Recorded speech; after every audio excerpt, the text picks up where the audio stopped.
couvert de nous protéger, veille partout à éteindre les colères qui commençaient à s'exprimer depuis la chemise arrachée des DRH à Air France. Et si nous sommes ici ce soir, c'est pour exprimer une fois encore et publiquement que non seulement nous refusons l'état d'urgence sous prétexte de sécurité publique, mais nous serons de celles et ceux qui pensent que chaque grève, chaque manifestation prévue doit être maintenue. Le 29 à Paris, le 2 décembre à Bobigny, ou encore le 12 décembre en clôture de la COP21. Alors évidemment, il est bien temps maintenant de commencer. Et avant cela, on tenait à vous dire qu'on est content, bien content d'être là ce soir, d'avoir ouvert le meeting, en plus des invités initialement prévus, à d'autres organisations politiques, de faire la démonstration qu'il est possible de s'exprimer en commun, comme nous l'avons fait avec la déclaration commune. Alors on va commencer ce meeting avec Baby, une migrante qui vient d'Éthiopie et qui vient de passer 6 mois à Calais.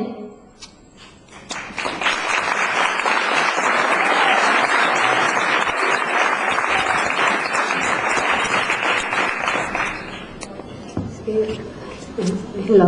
First, I want to say thanks for all. My name is Baby. I'm from Ethiopia. I'm a educated lawyer.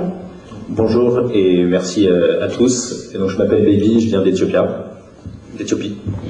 I live in France, Calais jungle, 6 months. J'ai vécu pendant 6 mois dans la jungle de Calais. I am the one of immigrants. Avec beaucoup d'autres migrants. After I came France, nobody say welcome for me. Quand je suis arrivé en France, personne ne m'a souhaité la bienvenue. That's why I live in jungle Calais. Et c'est pour ça que je me suis retrouvé à vivre dans la jungle de Calais.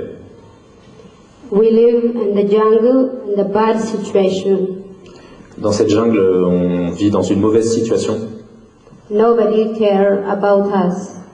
Personne ne s'occupe de nous, ne se préoccupe de nous.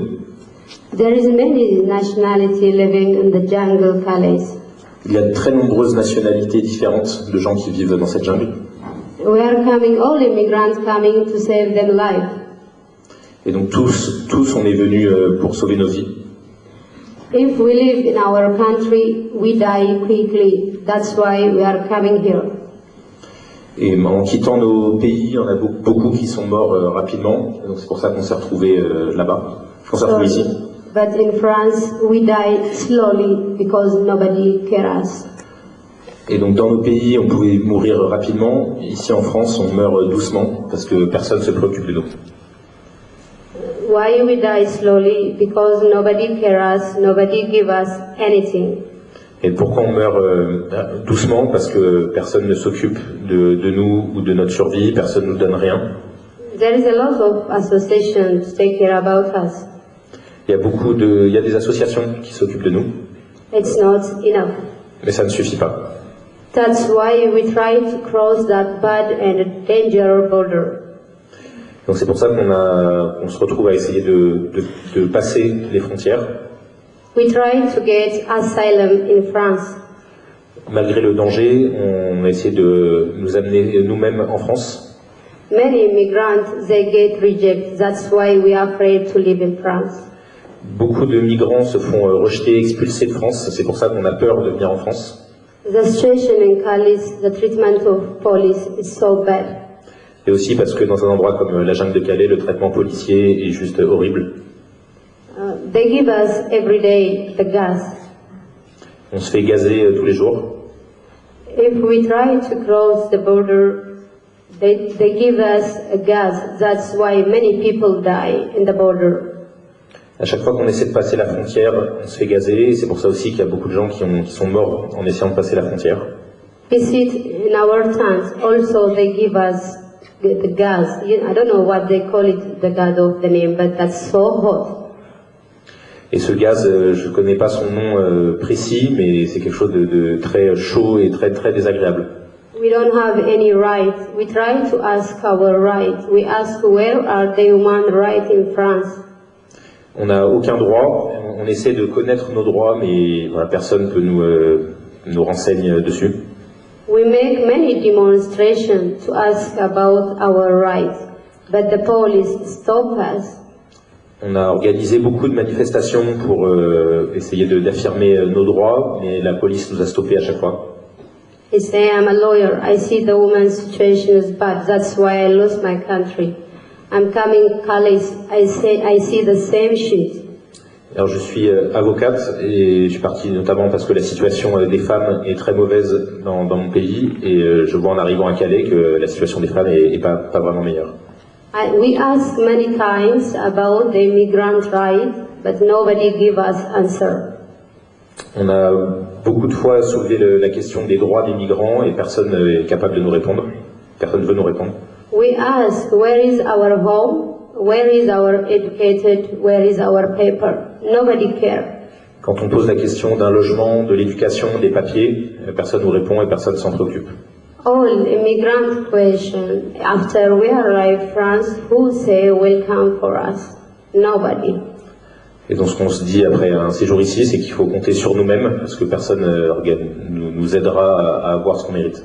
That's why we cross that bad danger. So now the situation more bad. The winter coming. A lot of women, pregnant women and children living, more than 700 women living in the jungle.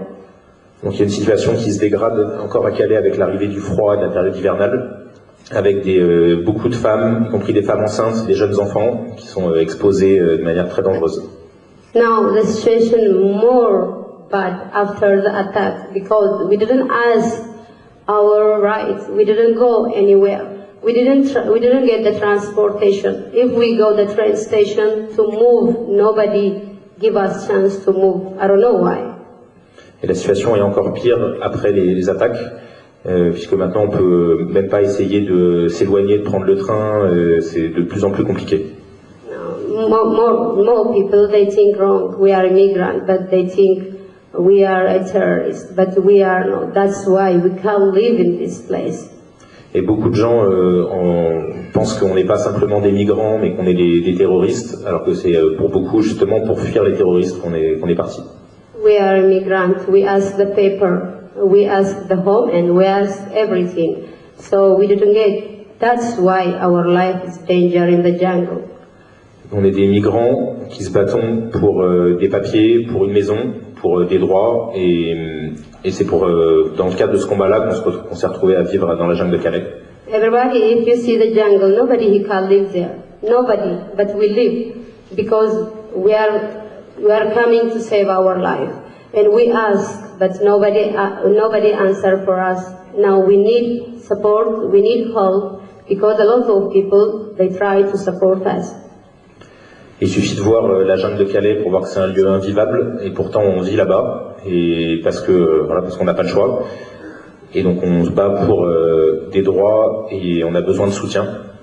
How long we stay without any care and responsibility? How long? That's our question. Donc la question qu'on pose, c'est pendant combien de temps est-ce qu'on va nous laisser vivre dans ces conditions-là sans solution?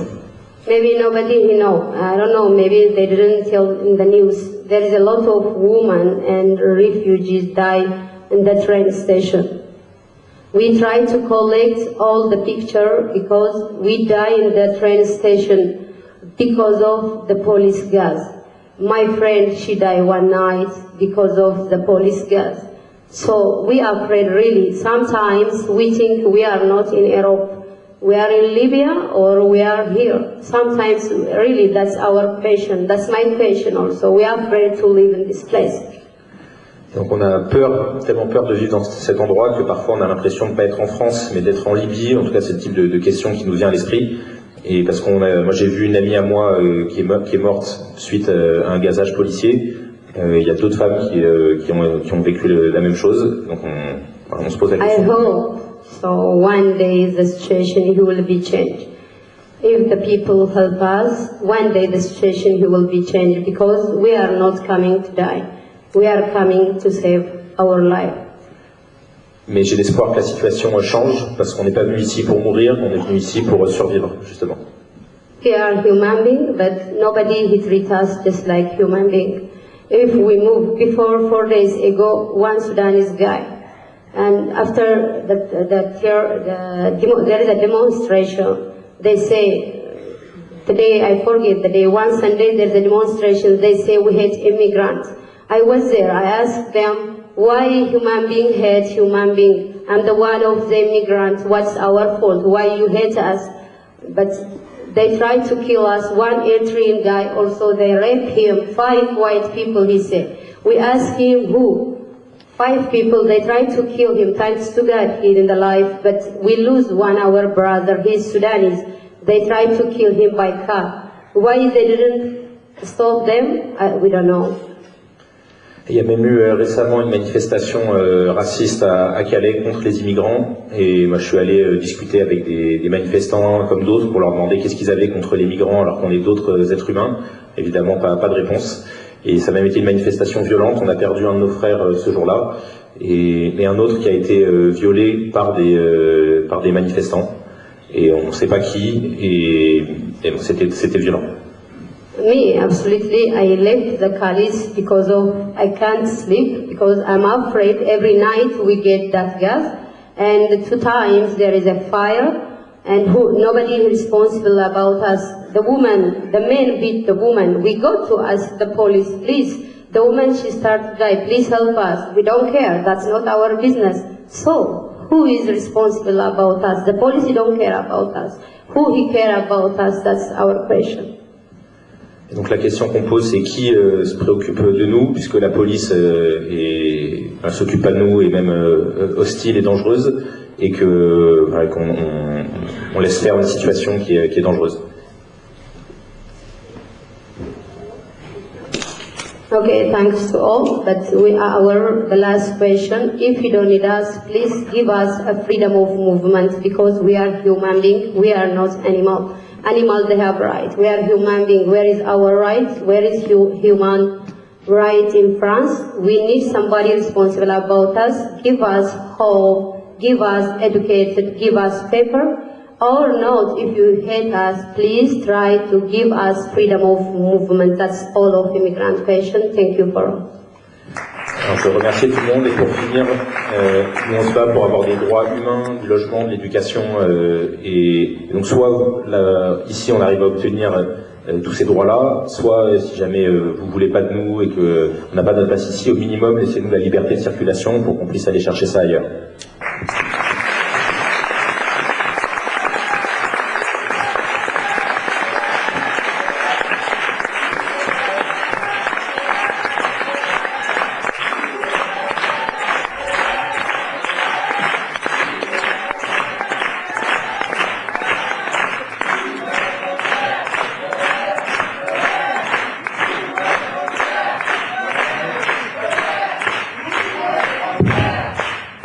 Je vais passer maintenant la parole à Mathieu, salarié d'Air France et syndicaliste à Sud Aérien.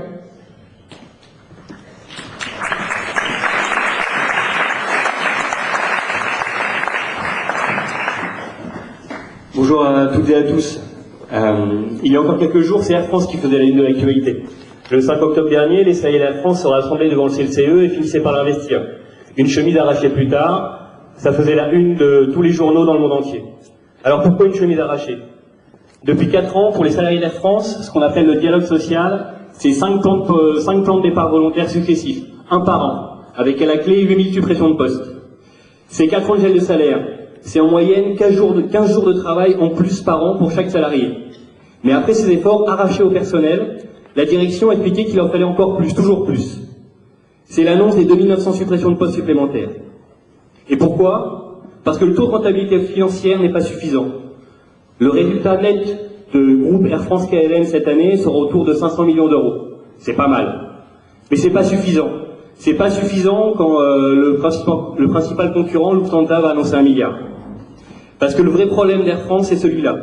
Les actionnaires des compagnies concurrentes sont mieux lotis. La réponse de la direction est donc claire. Comme l'annonce M. De Juniac, le PDG d'Air France, il ne peut pas jouer sur le pétrole, il ne peut pas jouer sur le notre coût. Il a une seule variable d'ajustement, c'est nous, la masse salariale, les salariés. Alors il licencie. Et dans une période de chômage de masse, il obtient l'appui entier et massif du gouvernement socialiste pour licencier, pour virer les salariés. Ce gouvernement, comme le précédent, ne s'est juré que par la croissance. Promis juré, la croissance va revenir et quand la croissance sera là, tout ira bien. Le plein emploi, des emplois bien payés, super. Sauf que dans l'aérien, il y a déjà de la croissance. Il y a une croissance qui est durable. Il y a une croissance qui pose des problèmes écologiques qu'il ne faut pas oublier. Mais il y a une croissance qui, pour le moment, pour les salariés de l'aérien, signifie des licenciements chez les donneurs d'ordre. Et signifie évidemment encore plus de précarité chez les sous-traitants. Parce qu'à chaque fois que les salariés d'Air France reculent sur leurs conditions de travail, sur leurs conditions de salaire, pour la sous-traitance, c'est encore pire. Ça, c'est un message aujourd'hui que les salariés du transport aérien peuvent passer. Il faut arrêter de nous faire rêver avec la croissance. La croissance, elle ne résoudra rien. La croissance, pour la population, ça ne changera rien. Et pour les riches, ce sera encore plus de richesse. Il n'y a que pour eux que ça changera quelque chose. Après une chemise arrachée, qu'est-ce qui se passe? Chez les salariés, la grogne est là, l'exaspération, il y a de la colère. Il y a surtout un énorme sentiment d'être méprisé par une direction qui a le regard tourné que sur les chiffres. Mais pour le moment, la mobilisation de masse, elle n'est pas là. Le 5 et le 22 octobre, il y avait 3000 salariés en grève, il y avait 3000 salariés mobilisés sur une entreprise qui encore aujourd'hui en compte 50 000. Ces jours de mobilisation, les avions ont décollé, ils ont atterri à peu près à l'heure. Le SNPL, le syndicat majoritaire chez les pilotes, aujourd'hui, il n'appelle pas à la grève. À l'automne dernier, ils ont fait un gros mouvement, les pilotes, très suivis. Ils ont fait reculer la direction temporairement sur la création d'une low-cost à Transavia, mais ils ont perdu sur leurs revendications corpo. Ça les a échaudés. Aujourd'hui, ils sont frileux. Ils sont frileux, et tant que le SNPL ne bougera pas, les autres organisations d'hôtesses, de stewards ne bougeront pas non plus. Aujourd'hui, seul Sud Aérien et la CGT ont des sections qui appellent à la grève chez les hôtesses et les stewards. Au sol, Sud Aérien, la CGT, FO, UNSA appellent. Mais pour le moment, les salariés ne suivent pas. Il n'y a pas encore de mobilisation de masse. Il y a une intersyndicale qui existe. C'est bien. C'est l'intercatégorielle, elle réunit les pilotes, les hôtesses, les stewards, le personnel au sol. C'est nouveau à Air France, c'est indispensable. On va la conserver, cette intersyndicale. Mais pour le moment, c'est pas suffisant. Il manque l'étincelle. Il manque le secteur qui fera partir. Alors aujourd'hui, tout est possible, mais il faut être clair, le mouvement, il est devant nous. Il est encore à construire. Cette chemise arrachée, c'est aussi la répression. Il y a 5 collègues qui sont en cours de licenciement et qui vont passer devant le tribunal de Bobigny le 11 décembre. Le 2 décembre. Date à retenir, le 2 décembre. Il y a 11 autres collègues qui sont en cours de sanction. Ces 5 salariés sont condamnés pour l'exemple. Condamnés parce que la journée du 5 octobre a fait peur à nos dirigeants. Ce jour-là, les sans-dents ont montré les crocs. Alors il faut sévir, il faut faire l'exemple. Les condamner, les licencier. Il y a un enjeu réel pour nos gouvernants. Ne surtout pas montrer que les possibilités de résistance existent. Cacher la colère des travailleurs. Cacher la colère de la jeunesse, des précaires, des chômeurs ou retraités. Aujourd'hui, la volonté des syndicats d'Air France, malheureusement, c'est de redevenir respectable. Alors, le 22 octobre, plutôt que de proposer une manif, on propose un concert.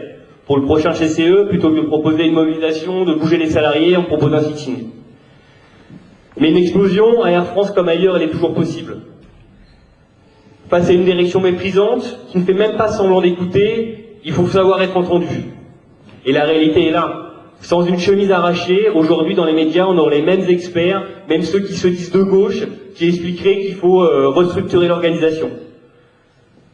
Et c'est vrai que cette médiatisation, c'est vrai que cette chemise arrachée, elle a fait bouger les lignes. On a vu des analyses changer un petit peu.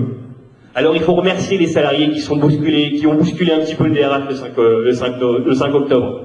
Parce que tous sont responsables. Il y a les 5 qui sont mis en cause, mais c'est les 3000 salariés présents qu'il faut remercier pour leur mobilisation.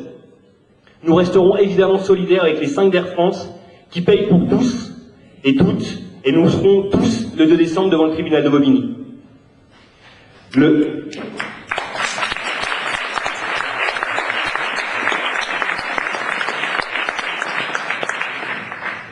modèle de la direction d'Air France, c'est Lufthansa. Aujourd'hui, les salariés de Lufthansa, ils font face à peu près les mêmes problèmes que nous. Ils sont attaqués eux aussi. Alors que Lufthansa, par contre, va annoncer cette année des résultats records. Mais chez Lufthansa, les salariés, ils commencent à se mobiliser. Il y a eu une grève au début du mois, assez suivie, qui a vraiment eu un impact sur la production. Alors aujourd'hui, c'est aux salariés d'Air France de regarder leurs collègues allemands. De regarder, de faire pareil et de se mobiliser. Nous serons dans la rue le 2 décembre, à midi, devant le tribunal de Bobigny, pour la défense de nos collègues licenciés et en cours de jugement, mais aussi pour nos emplois à nous. Et nous vous appelons tous à nous rejoindre le 2 décembre, parce que tous ensemble, on peut les vaincre. Merci.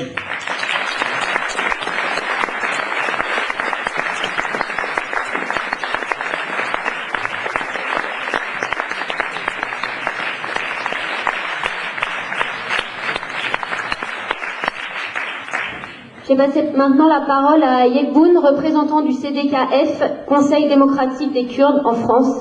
Je te laisse ma place, ce sera plus pratique pour intervenir.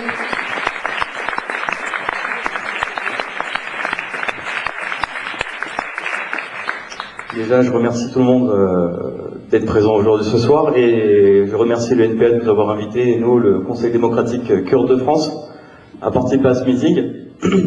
Je pense que si je commence sur le sujet concernant, c'est ce qu'on m'a demandé, hein, sur le terrorisme actuel, sur les attentats actuels, sur la situation au Moyen-Orient, la crise, hein, c'est bien ça. C'est une phrase que je déteste dire, mais c'est presque, on vous l'avait dit. On vous l'avait dit, on l'avait prédit, on l'a créé, on l'a hurlé, mais on n'a pas attendu que les gens agissent, on n'a pas attendu que les pays, agissent en faveur des forces progressistes au Moyen-Orient. Les Kurdes ont appris à s'autogérer eux-mêmes et à s'auto-organiser sans l'aide de qui que ce soit pour pouvoir défendre les valeurs qui sont les nôtres au Moyen-Orient. Et ça, je pense que ça a été un joli pied de nez à tous ces États qui, on va dire, a joué la stratégie de, on se tire une balle dans le pied, d'accord, avec des comme le démontrent très bien ces attentats à Paris. Et ça a montré encore une fois que, et ça fait chier aussi, je le dis clairement, hein, je le dis avec un langage très cru, mais ces pays-là voient un acteur, parce que ce n'est plus un facteur. Aujourd'hui, les Kurdes qui se battent actuellement au Kurdistan, au Moyen-Orient, au Rojava, en Syrie, c'est-à-dire au Rojava, dans la zone nord de la Syrie, contre les forces de l'État islamique, en Irak, contre les forces de l'État islamique, protéger les peuples vivant dans ces régions-là, mener également aussi une politique en Turquie contre un régime dictato-fasciste de M. Erdogan, et je ne parle même pas de l'Iran, parce que on va dire que les abréviations seraient longues, voilà. Mais voilà le contexte dans lequel aujourd'hui les Kurdes sont confrontés. Voilà actuellement à quoi nous avons à faire face et comment nous faisons pour pouvoir justement avoir des résultats et ne plus être un facteur, mais être aujourd'hui un acteur du Moyen-Orient et des forces progressistes aujourd'hui au Moyen-Orient. Ça, aujourd'hui, je peux le dire clairement aujourd'hui, les Kurdes ont réussi leur pari. Quand je dis les Kurdes, le PKK, qui est déterminé comme une organisation terroriste en Europe, aux États-Unis, en Turquie, bien sûr par ailleurs, parce que c'était la bonne volonté de la Turquie de vouloir mettre cette organisation qui se bat justement pour ses valeurs démocratiques, qui se bat justement pour la liberté des peuples, qui se bat justement pour une plus grande démocratie, une vraie démocratie au Moyen-Orient, parce que ces peuples le méritent et ont beaucoup trop souffert pour pouvoir aujourd'hui tomber dans la digression et la régression aujourd'hui qu'on nous propose avec les Daesh, avec les frères musulmans, avec des petits dictateurs du Moyen-Orient nés de leur politique, de la politique occidentale actuelle, du passé d'ailleurs. Voilà. Donc ça, c'était un joli pied de nez. Je crois qu'aujourd'hui aussi, ça donne aussi une touche d'espoir pour les forces progressistes en Europe, parce que on crée justement un climat d'impossibilité. C'est impossible de pouvoir faire des révolutions, c'est impossible de changer les mentalités, c'est impossible de s'organiser, c'est impossible de s'organiser, que ce soit militairement, socialement, c'est impossible, s'organiser économiquement, c'est impossible. Aujourd'hui, on a un laboratoire qui s'appelle le Rojava, un laboratoire où des peuples vivent avec leur identité, des peuples vivent avec leur culture, au cœur du Moyen-Orient, là où la femme est mise en avant, où des systèmes d'autogestion sont pratiqués à tous les étages. Et ça, je crois que si encore aujourd'hui les pays du Moyen-Orient, enfin les pays occidentaux se rechignent à vouloir aider les Kurdes, c'est justement parce qu'il y a un modèle alternatif au Moyen-Orient qu'on ne veut pas montrer, qu'on veut occulter, qu'on veut simplement minimiser sur des Kurdes qui cherchent à exister à travers au Moyen-Orient, parce que c'est un peuple, ils ont besoin d'un État, comme les Palestiniens ou comme les autres peuples. Minimiser justement l'action du PKK au Moyen-Orient en voulant simplement donner une connotation d'État nationaliste. Voilà, des peuples qui cherchent à simplement créer leur propre État et avoir leur existence, ce n'est pas ça. Le PKK cherche activement au Moyen-Orient à trouver un modèle de vivre ensemble pour le Moyen-Orient. On ne peut pas vivre heureux dans un océan de malheur, sachant que dans les pays comme la Turquie, en Iran, en Irak ou en Syrie, je prends rien que le cas de l'exemple de la Turquie, il y a 77 ethnies vivant en Turquie. Demain créer un Kurdistan, même dans les zones kurdes, ce serait même pas envisageable. L'État-nation pour nous-mêmes est déjà un danger et un frein aux luttes sociales au Moyen-Orient. C'est un constat. C'est un constat. Ça ne peut plus aujourd'hui avoir d'effet positif. Et ça, le PKK cherche à trouver des alternatives en créant des organes, on va dire des entités sociaux pouvant justement créer la vie, la société civile et créer justement une démocratie du bas vers le haut et non du haut vers le bas. Ça, c'est le défi, les enjeux qui sont aujourd'hui mis en avant dans le Rojava peut-être et au Kurdistan dans tout entier d'ailleurs et pour le Moyen-Orient de fait. Parce que les Kurdes sont plus de 40 millions, vivent à cheval entre la Turquie, l'Iran, l'Irak et la Syrie. Et je peux vous dire que ça fait déjà un sacré cocktail d'avoir ces pays en face de nous, qui chacun use de moyens très divers et variés pour pouvoir vous mettre des bâtons dans les roues, sans compter les pays occidentaux et sans compter les pays du Golfe. Faire face justement à toutes ces pressions, faire face à toutes ces menaces, s'organiser dans un contexte qui est socialement très très difficile, ça c'est un vrai défi et aujourd'hui je peux le dire, parce que je le dis sans complexe et on l'a toujours dit sans complexe et on continuera à le dire sans complexe, c'est pas une réussite mais on est en voie de réussite. Et ça je pense que des militants comme vous, des progressistes, toutes les forces aujourd'hui qui peuvent apporter leur pierre à l'édifice à cette alternative, à cette possible alternative aujourd'hui au Moyen-Orient, est la bienvenue. Et en apportant cette alternative-là, prouverait aussi par là même à ces mêmes pays aujourd'hui qui font leur politique, qui dictent leur politique, ces chefs d'État qui dictent leur politique au peuple, de dire que oui, on n'est pas obligé de vous écouter, on n'est pas obligé de faire comme vous dites, on n'est pas obligé de s'organiser comme vous avez envie qu'on s'organise. Nous, on a une vision différente des choses et on peut s'organiser différemment. La preuve. La preuve, c'est ce qui se passe actuellement au Moyen-Orient. C'est ce qui se passe actuellement pour les forces aujourd'hui du YPG, du PYD et autres. Je voudrais faire une simple parenthèse parce que je sais que le temps de parole est assez court et ça c'est normal, je peux le comprendre parce qu'il y a beaucoup d'intervenants aujourd'hui.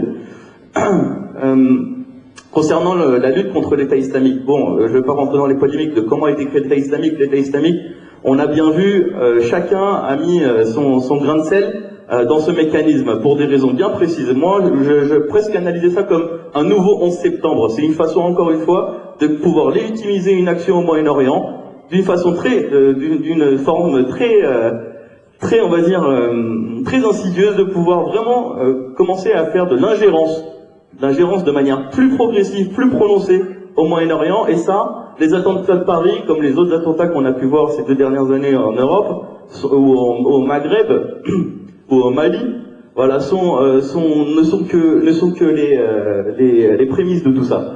Et si vraiment les pays occidentaux cherchaient vraiment à éradiquer l'État islamique, je vais vous simplement citer ce qu'a dit le co-président du PYD, M. Saleh Muslim, qui a fait une conférence ce lundi, 3 jours après les attentats, où les médias, je peux vous dire qu'ils étaient assez absents. Bizarrement, on parlait du YPJ, PKK pratiquement pendant tous les 2 derniers mois, tous les 3 derniers mois, voire même 1 an. Et là, depuis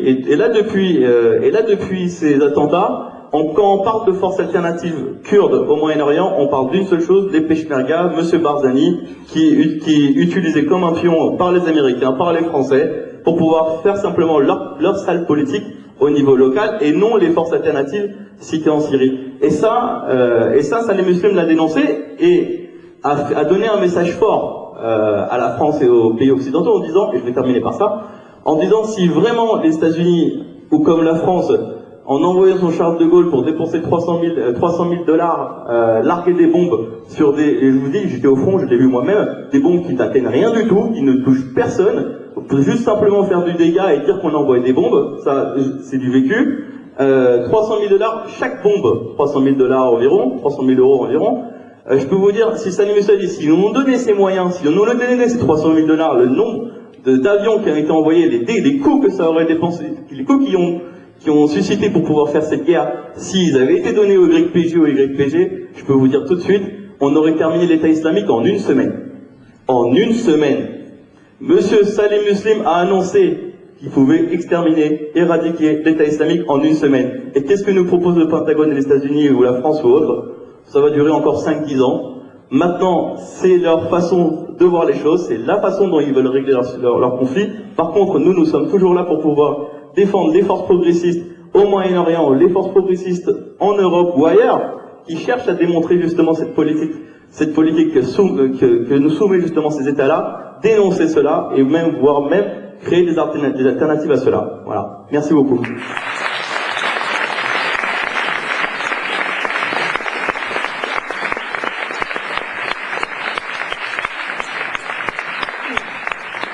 Je vous propose de continuer ce meeting en donnant la parole à Christine Poupin, porte-parole du NPA.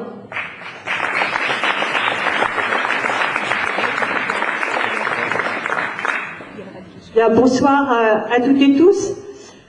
Un des premiers actes de Manuel Valls après les attentats, ça a été de maintenir la COP21 et d'interdire nos manifestations.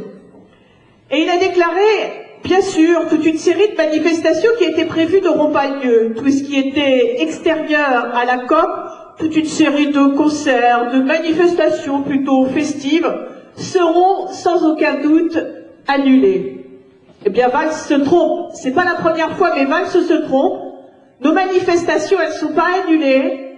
Elles auront, oui, une dimension artistique et créative. Mais pas seulement. Elles seront des manifestations contre son système et en elles-mêmes, elles seront le refus de l'état d'exception. Et pour ce qui concerne le climat, on pourrait annuler la COP.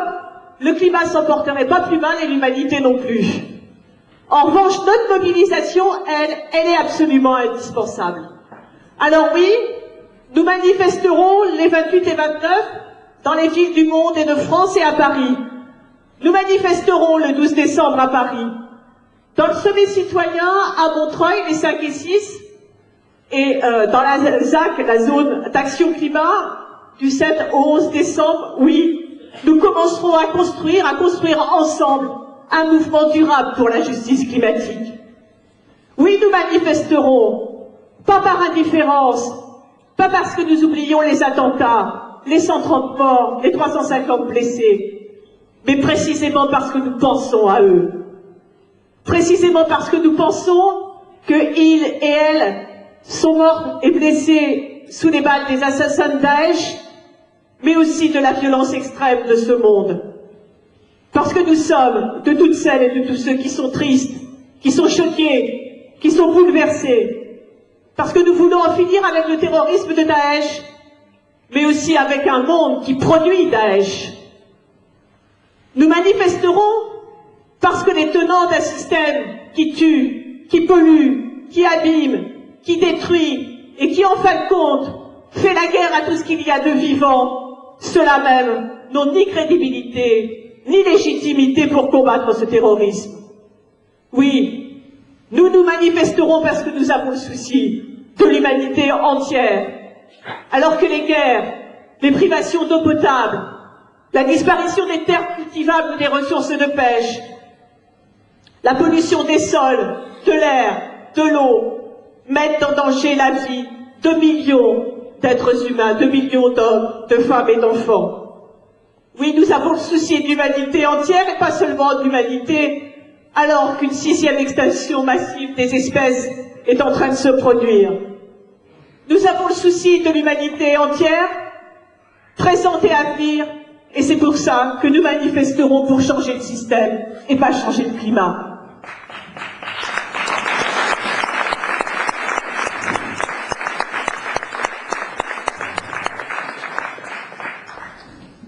Puisque le réchauffement climatique, il est d'ores et déjà là. Chacune des 3 décennies passées a été plus chaude que la précédente. La température moyenne de la Terre a d'ores et déjà augmenté de 0,85 degrés depuis le début de la révolution industrielle, Le niveau des mers a monté de 19 degrés. Et toutes les prévisions indiquent que c'est d'1 mètre que les océans vont augmenter d'ici la fin d'un siècle. Mais une personne sur 10 sera concernée par cette hausse de niveau des océans. Et parmi eux, c'est 15 millions de Bengalis, 30 millions de Chinois et d'Indiens, 20 millions de Vietnamiens. Le réchauffement climatique, c'est aussi la multiplication des phénomènes extrêmes. C'est plus de sécheresse, plus de tempêtes, plus de cyclones, plus de canicules, avec toutes les catastrophes humaines qu'il y a derrière. Donc oui, il faut parler de catastrophes climatiques. L'Organisation mondiale de la santé a conclu que le changement climatique pourrait entraîner environ 250 000 décès supplémentaires par an entre 2030 et 2050. Et là, on voit bien qui est concerné. 38 000 dus à l'exposition à la chaleur pour les personnes âgées, 48 000 dus à la diarrhée, 60 000 dus au paludisme et 95 000 dus à la sous-alimentation des enfants. Et c'est pas tout, parce que le monde, engendré par le franchissement des seuils d'emballement climatique, serait à n'en pas douter le théâtre d'une guerre permanente, d'une violence 1000 fois supérieure à celle que nous subissons aujourd'hui, et c'est d'ores et déjà ce que préparent les militaires qui n'ont jamais un coup de retard, avec ce qu'ils appellent le sea basing, c'est-à-dire le fait de mettre leur base d'intervention d'ores et déjà en mer pour ne pas être dépendants de la hausse du niveau des océans. Entre 2008 et 2015 déjà, et 2013, pardon, en 5 ans, 165 millions de personnes ont été déplacées suite à une catastrophe climatique. Et l'ONU prévoit 250 millions de réfugiés en 2050, des réfugiés qui, rappelons-le, n'ont pas de statut, et quand on entend évidemment le récit de Bobby, on voit ce que ça signifie. Donc c'est pas seulement une crise climatique, c'est pas seulement une catastrophe climatique. Oui, il faut parler de crimes climatiques, ou comme le dit Naomi Klein, le dérèglement climatique est l'expression atmosphérique de la guerre des classes. Parce que bien évidemment, les premières victimes de tous ces fléaux, ce sont les plus pauvres, et ce sont eux qui sont les premières victimes. Alors non, l'écologie, le climat, c'est pas une affaire de riches, c'est pas une affaire de privilégiés, c'est pas une affaire de bobos. L'écologie, le climat, c'est d'abord et avant tout l'affaire des peuples, c'est d'abord et avant tout l'affaire des plus pauvres et des plus vulnérables.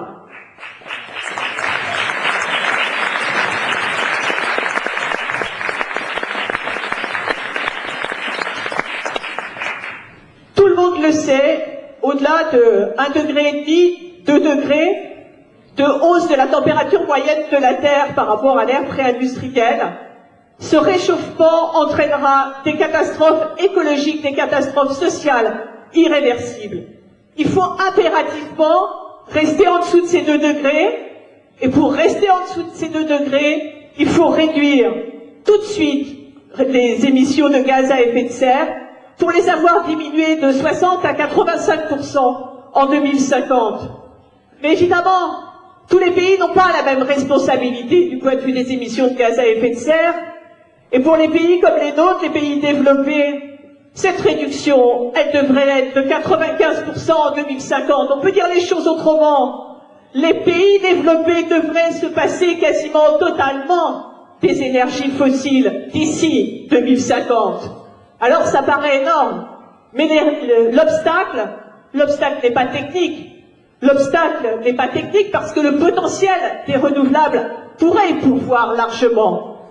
L'obstacle, il est ailleurs, et il suffit de dire que pour ça, il faudrait que 4/5 des réserves connues d'énergie fossile, c'est-à-dire de charbon, de gaz et de pétrole, restent sous le sol. Mais ces réserves, elles appartiennent à des capitalistes, elles appartiennent à des multinationales, elles appartiennent à des États. C'est plus de 1000 milliards de dollars qui sont engagés dans des projets fossiles, 1000 milliards de dollars qui ne rapporteraient évidemment absolument rien si on n'exploite pas ces ressources-là. Et une fois qu'on a dit ça, évidemment, on comprend mieux. On comprend mieux pourquoi toutes les alertes, tous les signaux d'alarme, tous les arguments prouvés, chiffrés, raisonnables, n'ont pas convaincu les gouvernements d'agir. Ça fait 23 ans qu'a eu lieu le sommet de Rio, et les émissions annuelles mondiales des gaz à effet de serre augmentent 2 fois plus vite que dans la décennie des années 90. Alors on nous dit, avec la COP21, tout va changer, c'est le grand moment.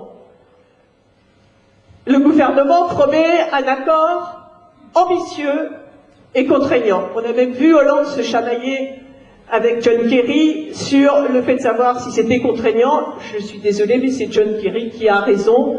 Et l'idée que cet accord pourrait être ambitieux et contraignant est bien évidemment un beau gros mensonge. Pour une première raison, c'est que la COP21, ce sera tout sauf une négociation, puisque c'est la mise bout à bout des contributions prévues, déterminées au niveau national par chacun des États, les fameuses INDC.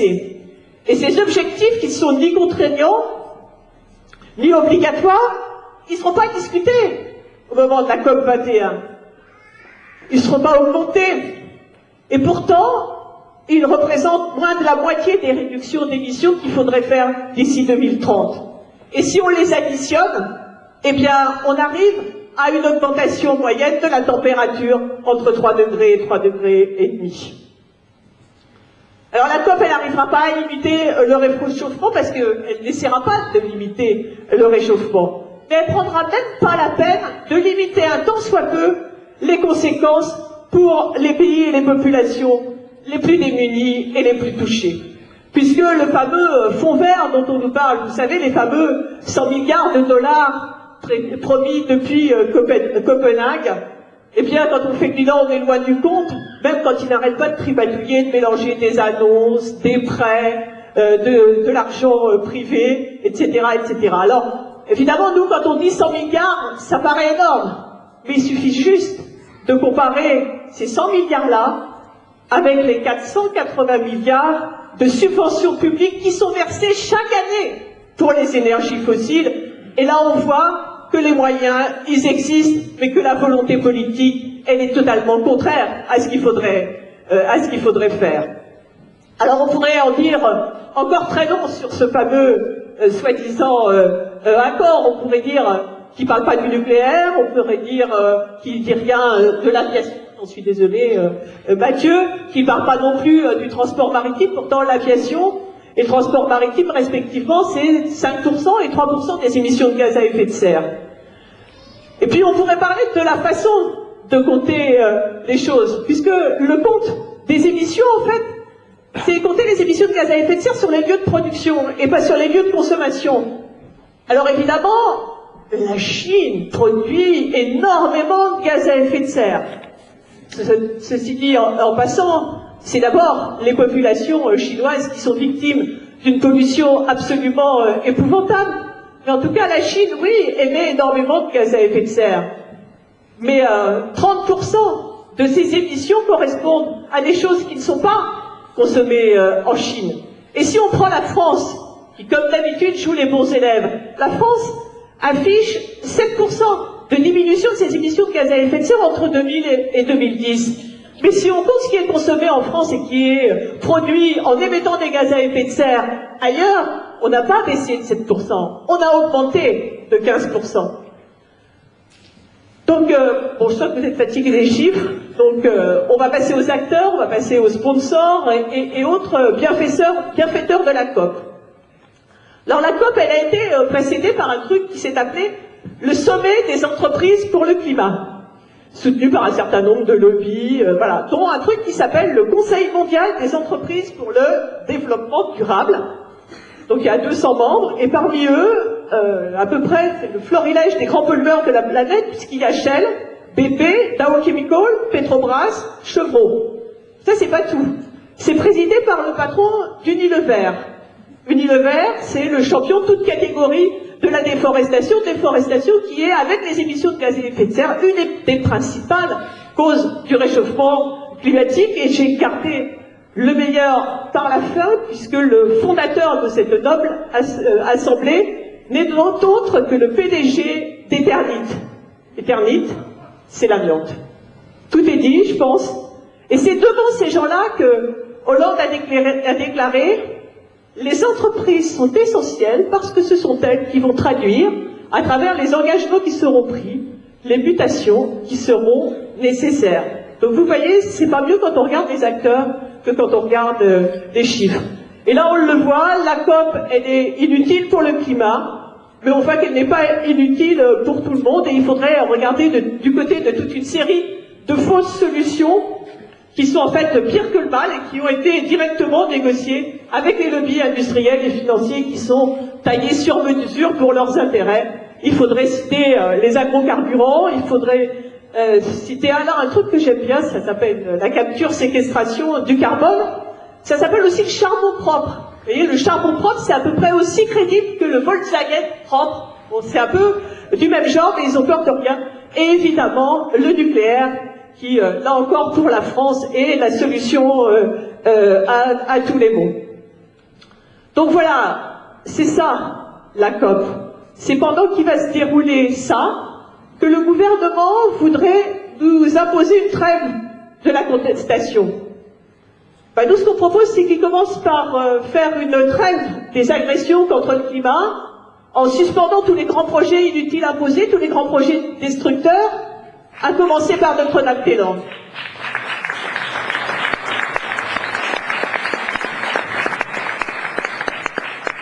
Et puis pendant qu'il y sera, il pourra aussi annuler les nouveaux permis d'exploiter le pétrole, les hydrocarbures liquides et gazeux qu'il a délivrés quelques semaines avant la COP. Donc vous l'avez compris, il n'y a rien à attendre des négociations, et nous on pense qu'il y a beaucoup à faire pour cette mobilisation.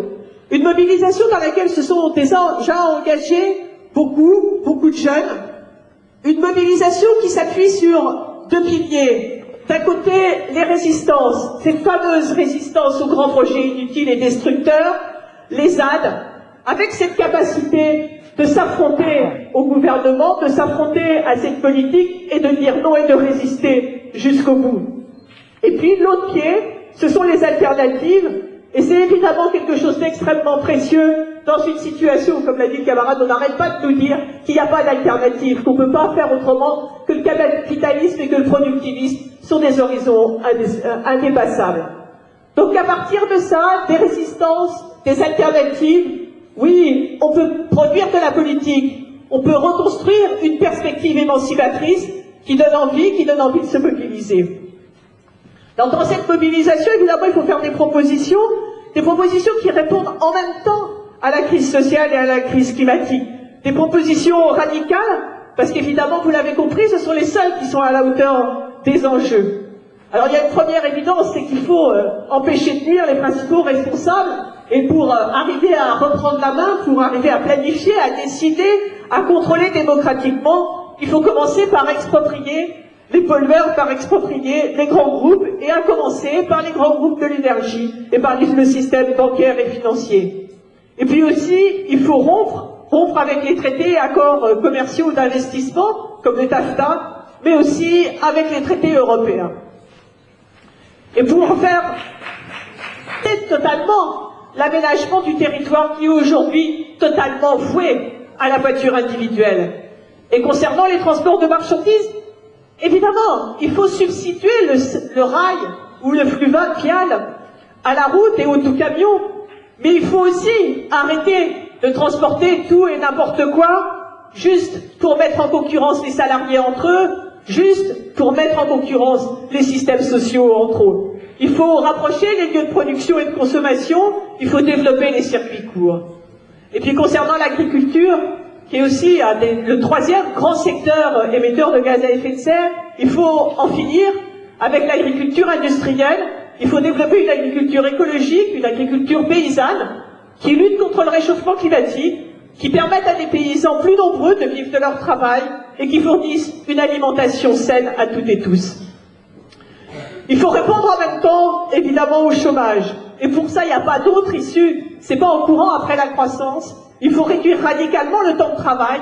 Il faut le faire sans flexibilité ni intensification du travail. Il faut le faire avec des embauches correspondante, parce qu'il faut qu'on puisse travailler toutes et tous, moins longtemps, moins durement, et qu'on arrête de perdre sa vie à la gagner. Et puis il faut interdire les licenciements, c'est le seul moyen de permettre la reconversion collective, sous leur contrôle, des travailleurs et des travailleuses, des industries inutiles ou nuisibles. Parce que c'est vrai qu'il faut prendre la vraie mesure de la transition nécessaire. Il n'y a pas de demi-mesure en la matière, et puis on ne peut pas miser sur une issue un peu miraculeuse à base d'innovation technologique. Il n'y a pas d'autre choix, il faut le dire, que de réduire à la source autant que possible le prélèvement des ressources et la pollution engendrée.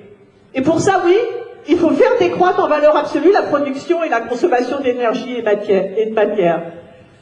Mais faire décroître la production matérielle, ça n'empêche pas, et bien au contraire, de faire croître tout ce qui permet de prendre soin des enfants, des personnes âgées, d'accueillir les migrants, d'accueillir les femmes victimes de violences. On n'oublie pas que demain c'est le 25 novembre, journée internationale de lutte contre les violences faites aux femmes. Tout ce qui permet de prendre soin de la santé, de l'environnement, de la terre. Oui, il faut faire croître sans limite les relations humaines, la culture, l'épanouissement individuel et collectif. Oui, comme le dit Naomi Klein, il faut tout changer, vraiment. On nous dit que cette crise, elle est d'origine anthropologique. C'est vrai, mais c'est pas l'espèce humaine en tant que telle qui est responsable. C'est le mode de production capitaliste, le mode de développement capitaliste.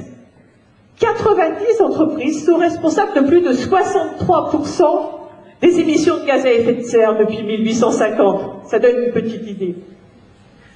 Et ça ne s'arrêtera pas comme ça, tant qu'il y a de la force de travail à exploiter, tant qu'il y a des ressources naturelles à prélever, le capital peut continuer longtemps à s'accumuler, en exploitant, en appauvrissant, en détruisant, en pillant et en polluant. Ce productivisme destructeur, c'est-à-dire produire pour produire, qui implique consommer pour consommer, c'est une des caractéristiques congénitales du capitalisme. Et on ne se débarrassera pas de l'un sans se débarrasser de l'autre.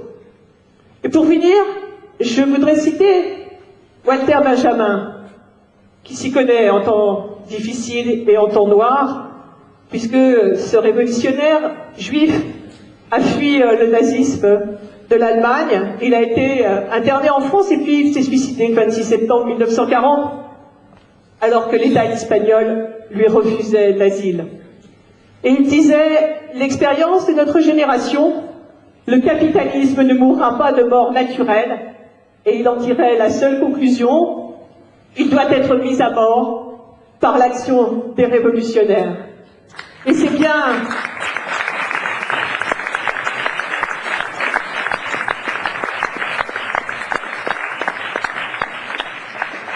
Et c'est bien de révolution dont il s'agit, puisqu'il faut non seulement partager le travail, partager les richesses, mais il faut aussi décider de ce que nous produisons et de comment nous le produisons.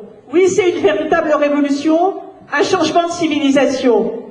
C'est pas moins de rupture, mais plus de rupture. C'est pas moins de transformation révolutionnaire de la société, mais une transformation à la fois plus globale et plus profonde. Tout ça pour aller vers un système qui ne produise pas des valeurs d'échange, pas des marchandises pour le profit, mais des valeurs d'usage pour la satisfaction des besoins humains, réels, démocratiquement déterminés, débarrassés du matraquage publicitaire et du gaspillage. Un système dans lequel la collaboration remplace la concurrence, dans lequel la solidarité remplace la guerre de tous contre tous, dans lequel l'émancipation remplace l'aliénation. Il y a quelques jours, Edgar Morin a dit « Il faut résister contre deux barbaries. L'une que nous connaissons, qui se manifeste par des attentats et les fanatismes les plus divers, et l'autre, la barbarie du calcul, du fric et de l'intérêt. Oui, il faut résister aux deux barbaries, et on ne peut pas pactiser avec l'une, pour combattre l'autre. Alors oui, plus que jamais, écosocialisme ou barbarie.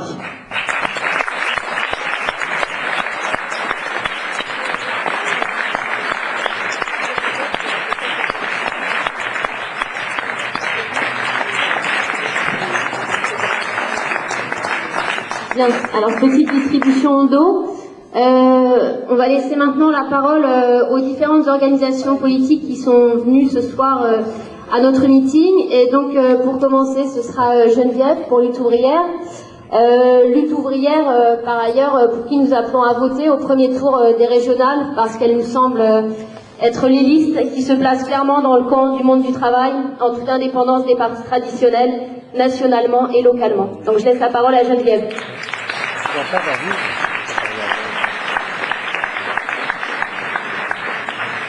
Bonsoir les camarades.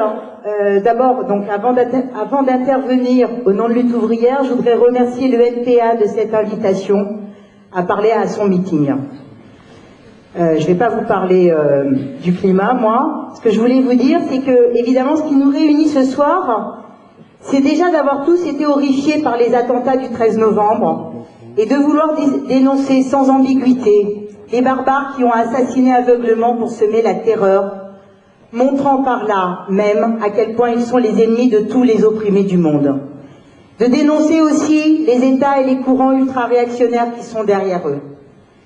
Mais ce qui nous réunit ce soir, c'est aussi notre volonté de dénoncer le gouvernement et tous les partis de la bourgeoisie qui essayent, qui profitent de l'émotion suscitée par ces attentats pour se poser en porte-parole, pour vouloir se poser en porte-parole de l'ensemble de la population. Et Hollande, qui a profité immédiatement de l'émotion le vendredi soir même, avec des manœuvres politiques pour décréter l'état d'urgence et appeler à l'union nationale. Alors a commencé un véritable chantage. Soit on est avec eux, au garde à vous et en silence, soit on est dans le camp des terroristes. Ce chantage est abject et il n'est pas question de tomber dans ce piège. L'objectif de Hollande et des partis de la bourgeoisie, de l'extrême droite à Mélenchon et au PC, qui ont participé à cette escroquerie de l'unité nationale, et d'embrigader toute la population derrière la politique menée par l'État français. Sa politique intérieure d'abord, les attaques contre la classe ouvrière, passées et actuelles, parce qu'elles n'arrêtent pas, les mesures sécuritaires, les fermetures des frontières, les proclamations sur la déchéance de la nationalité, les évocations de camps d'internement pour les suspects. Tout cela n'ayant pas d'autre but que d'alimenter la suspicion contre les étrangers, provoquer le rejet des migrants et stigmatiser les musulmans. Alors, dans la panoplie sécuritaire déployée par Hollande, il n'y a pas le contrôle de la presse et des médias. Il faut dire qu'il n'en a pas eu besoin, hein, parce que ceux-ci entonnent les mêmes discours nationalistes et réactionnaires, et il n'est même pas nécessaire qu'un policier leur tienne la main pour qu'ils écrivent et qu'ils dénoncent tous ceux qui justement critiquent l'état d'urgence et les mesures sécuritaires. Mais toutes ces mesures n'arrêteront évidemment aucun terroriste. En revanche, elles constituent des entraves pour ceux qui continuent à critiquer les politiques mises en place. Je ne vais pas revenir sur ce qui a été dit à propos de la manifestation pour soutenir les migrants, manifestation interdite, mais je tiens à souligner, comme tous les camarades, que les premières victimes de cet état d'urgence sont justement ceux qui veulent défendre la solidarité avec les réfugiés, c'est-à-dire avec ceux qui fuient les terroristes, qui fuient Daesh et son cortège d'horreur. Oui, ils veulent nous embrigader derrière leur politique intérieure, passée, présente et future, mais aussi derrière leur politique guerrière, en multipliant les affirmations sur la France est en guerre depuis le 13 novembre. Seulement pour marcher dans leur sale combine, il faudrait oublier que la guerre n'a pas commencé le 13 novembre dernier. Pour marcher dans leur sale combine, il faudrait oublier les attentats qui ont ensanglanté la Turquie cet été, le Liban, la veille de ceux de Paris et bien d'autres pays. Non, la guerre n'a pas démarré il y a 10 jours. Le monde est en guerre depuis bien plus longtemps. Et le développement du terrorisme dans ces régions du monde, au Moyen-Orient et en Afrique, est la conséquence directe des interventions des grandes puissances. Oui, ce sont elles qui alimentent le terrorisme par leur guerre pour la domination du monde.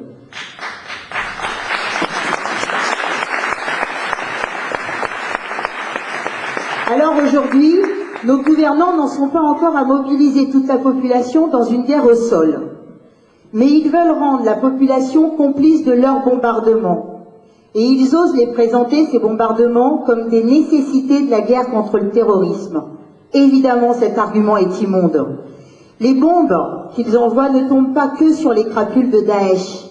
Raqqa, c'est une ville de 200 000 habitants. Mossoul, il y a encore plus d'habitants. Non, leurs bombes, elles assassinent des civils. Elles assassinent ceux qui n'ont pas pu fuir et qui souffrent déjà sous la poigne de fer obscurantiste de Daesh. Et ça fait 14 ans que ça dure. 14 ans que les grandes puissances, elles interviennent partout dans le monde au nom de la lutte contre le terrorisme. Et le résultat, c'est que le terrorisme, il continue à prospérer. Dans bien des pays comme en Afghanistan ou en Irak, les armées impérialistes ont semé le chaos et contribué à créer des dizaines de nouveaux foyers de terrorisme. Et les événements à Bamako, qui sont déroulés vendredi dernier, nous rappellent que l'armée française fait la guerre là-bas aussi, contre le terrorisme évidemment, avec la même inefficacité, mais avec les mêmes conséquences pour la population. Cette guerre qu'ils mènent, que Daesh et que les grandes puissances mènent, c'est évidemment pas une guerre de religion ou de civilisation comme un certain nombre de prétendus intellectuels le disent ici, c'est une guerre pour le pouvoir, une guerre pour le contrôle des richesses de la région. Et évidemment, dans cette guerre, les grandes puissances dont la France sont prêtes à tout, comme toujours, pour défendre leur droit à piller la planète. Elles maintiennent en place les pires dictatures, soutiennent les régimes les plus infâmes, comme celui de l'Arabie Saoudite et du Qatar.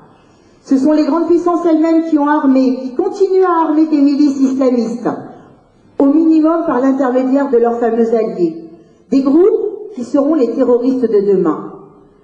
Alors, pour combattre le terrorisme, comme l'a dit Armel, il faudra supprimer le terreau sur lequel il se développe, celui de l'impérialisme. On ne peut pas combattre l'un sans combattre l'autre. Le danger ne vient pas de l'extérieur, mais de l'intérieur de ce système économique fou dans lequel 67 familles capitalistes possèdent autant que 3,5 milliards d'êtres humains. Ce système, ce monde dans lequel l'Afrique et le Moyen-Orient sont des paradis pour les capitalistes, mais des enfers pour leur population. Alors bien sûr, c'est le capitalisme qui est en faillite, et c'est sa barbarie qui vient pour dire embrigadement derrière nos ennemis. Car ce sont les mêmes qui nous oppriment, qui nous font reculer chaque jour, qui veulent nous faire taire aujourd'hui, avec leur état d'urgence et leurs mesures sécuritaires, et qui continuent à enfoncer le monde dans la barbarie. L'essentiel de nos efforts militants, de nos activités, vise à défendre cette idée partout. Enfin, je suppose que vous nous connaissez, donc dans les discussions, dans nos tracts d'entreprise, dans nos activités de campagne, c'est ça qu'on tient à dire. Et je dois dire, je suppose comme bien des camarades dans la salle, que nous avons constaté que les travailleurs ne marchent pas tant que ça dans ce baratin d'embrigadement.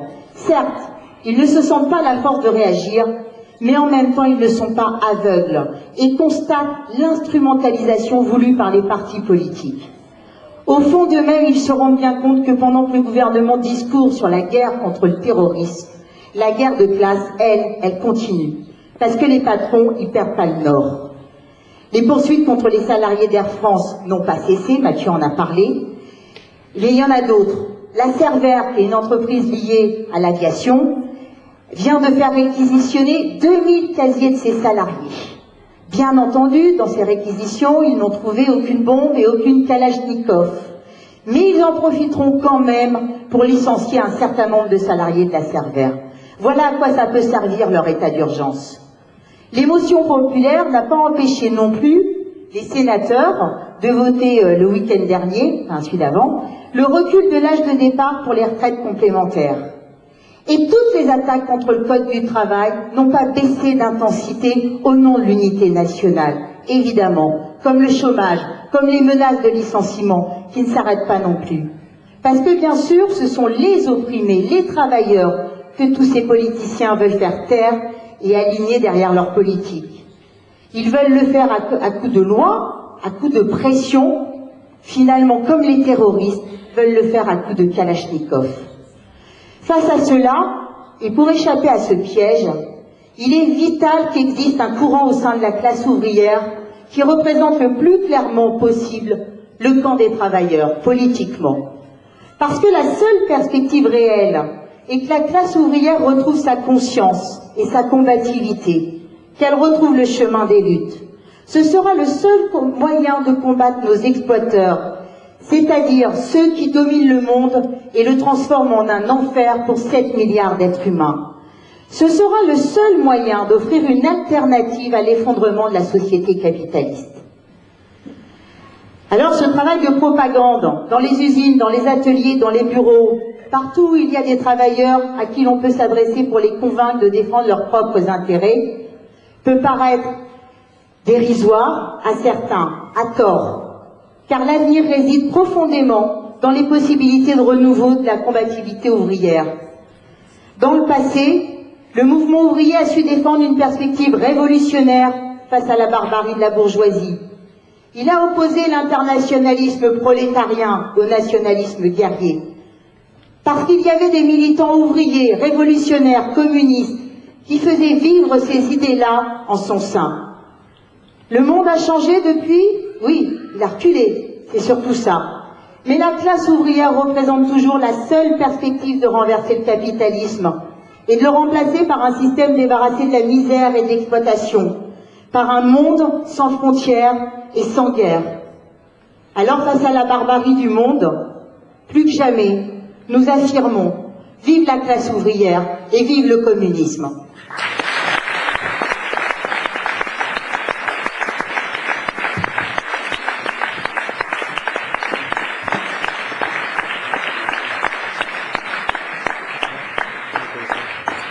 Et maintenant, passer la parole à Benjamin pour Alternative Libertaire. Alors je tiens tout d'abord à remercier le NPA pour Alternative Libertaire qui nous a invités à ce meeting.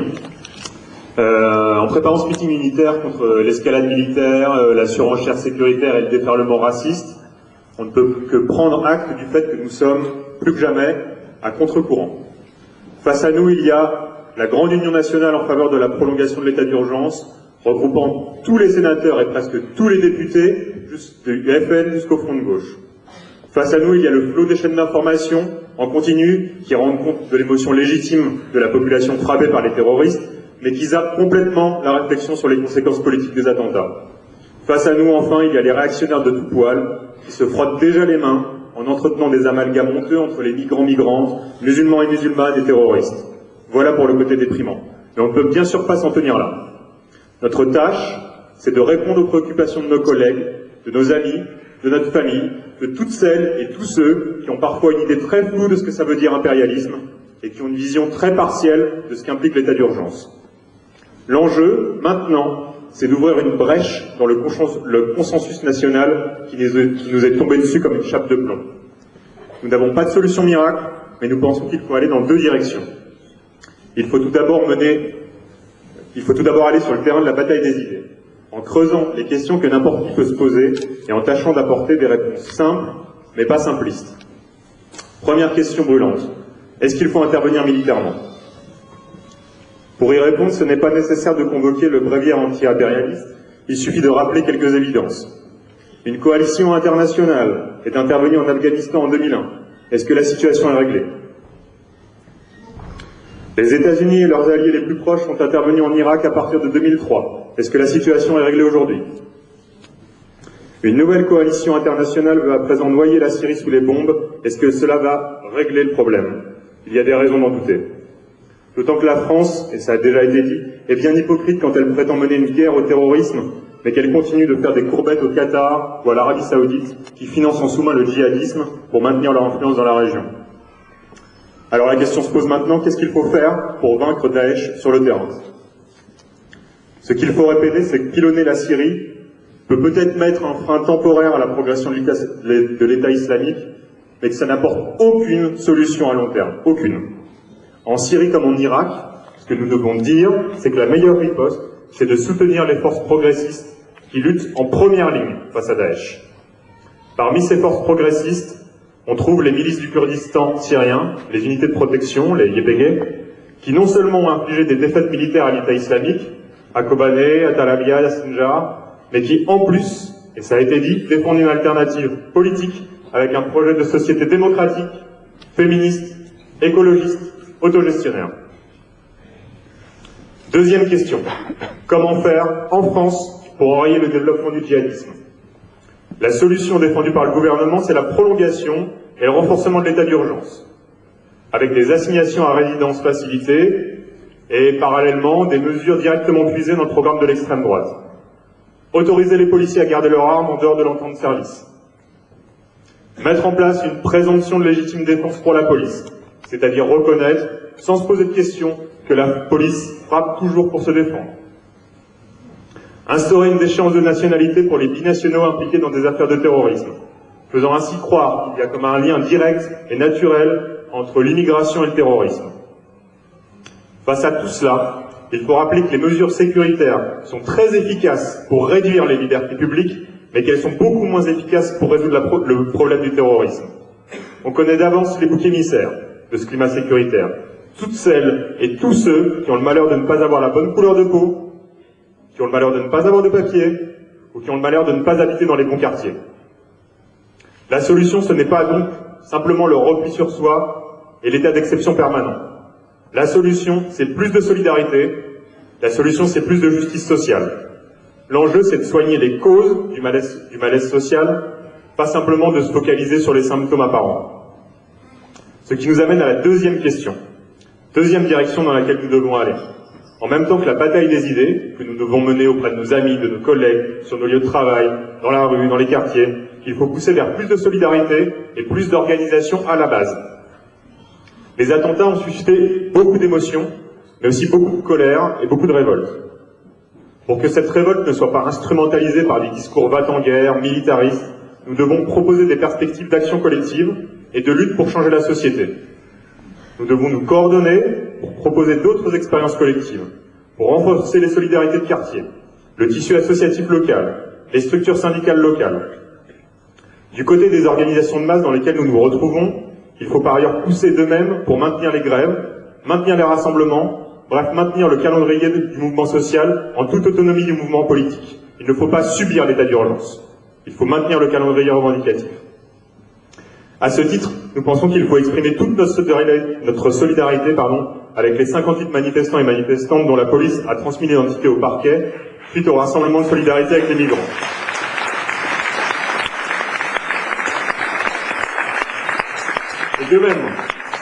Et de même, pendant la COP21, nous pousserons également à ce que la contestation puisse s'exprimer. Il n'y a pas de raison de garder nos revendications dans notre poche. Ce ne sont pas les mesures liberticides qui étoufferont notre soif de lutte et de justice sociale.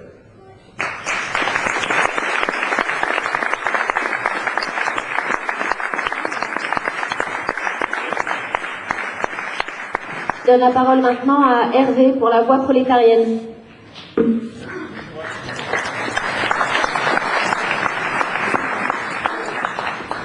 Bonjour à tous. Alors, bien sûr, merci au NPA de nous avoir invités. Donc, je vais répéter aussi des choses qui ont déjà été dites, mais au moins comme ça, le message du meeting, il sera clair pour nous tous. La première, c'est qu'effectivement, les attentats du 13 novembre, ils nous ont tous frappé d'effroi. Ils nous ont tous fait très peur. Souvent, on connaît des collègues, des proches, des amis qui sont morts ou blessés. On est tous extrêmement choqués. C'est clair, c'est des attentats fascistes contre nous, contre le peuple, qui sont porteurs d'une idéologie de mort et de domination par la terreur. Alors évidemment, le gouvernement, dès les premières heures, il n'a eu aucun scrupule à essayer de se servir de nos sentiments spontanés pour tenter de nous rallier à lui, pour tenter de nous convaincre que cette horreur-là justifiait qu'on se mette en rang serré derrière lui. Parce que pour lui, c'était clair, c'était le meilleur moyen de justifier de jeter des bombes sur les Syriens innocents. C'était le meilleur moyen de justifier que les flics demain puissent tirer à vue sur n'importe qui sans avoir à s'expliquer. Et ben non, finalement, on se rend compte que le gouvernement, il réussit pas vraiment son opération de propagande et de ralliement de la population. Parce que comme ça a déjà été dit par les camarades, notamment la camarade de Hello, on voit que malgré l'émotion, les gens autour de nous, ils se posent des questions sur les causes de ce qui s'est passé. Ils se demandent comment on en est arrivé là. On voit que le peuple, le prolétariat, dans l'Union nationale, ça le laisse très sceptique, vu la merde dans laquelle il est déjà confronté tous les jours. Alors évidemment, je parlerai pas des racistes. On les côtoie, on les connaît, on en voit tous les jours. Je parlerai pas des va-t-en-guerre. Je parlerai pas de tous ceux qui croient aux solutions très simplistes, des politiques bourgeois et des médias qui, pour le coup, sont eux les vrais démagogues. Alors que nous, qui sommes les seuls à présenter les vraies solutions aux vrais problèmes, on dit non, les choses elles sont pas si simples que ça.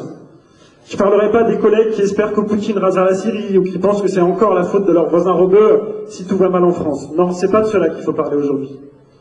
Moi, je parlerai de tous ceux qui voient effectivement le lien direct, comme ça a là encore été déjà dit par les camarades, entre les diverses interventions militaires impérialistes dans les pays d'Afrique et du Moyen-Orient et ce qui nous arrive aujourd'hui, ici en France. Je parlerai de ceux qui veulent comprendre ce que la France fait en Syrie, ceux qui veulent comprendre comment ça se fait que les peuples là-bas, depuis des années, depuis des décennies, ils vivent sous le jeu de dictateurs sanguinaires soutenus par les pays comme la France. Ceux qui comprennent pas que la France, elle s'émeuve pas des massacres à Gaza, qu'elle est aussi une indignation sélective face à toutes les souffrances qui frappent l'humanité aujourd'hui. Je parlerai aussi de tous ceux qui ont le réflexe de rejeter les amalgames.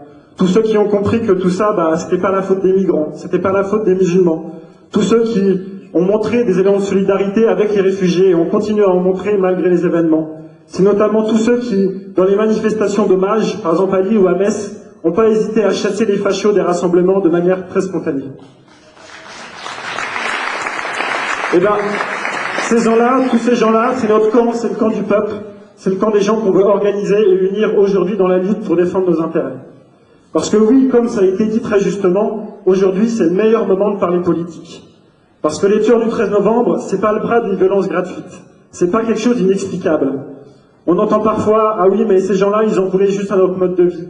Mais c'est pas vrai.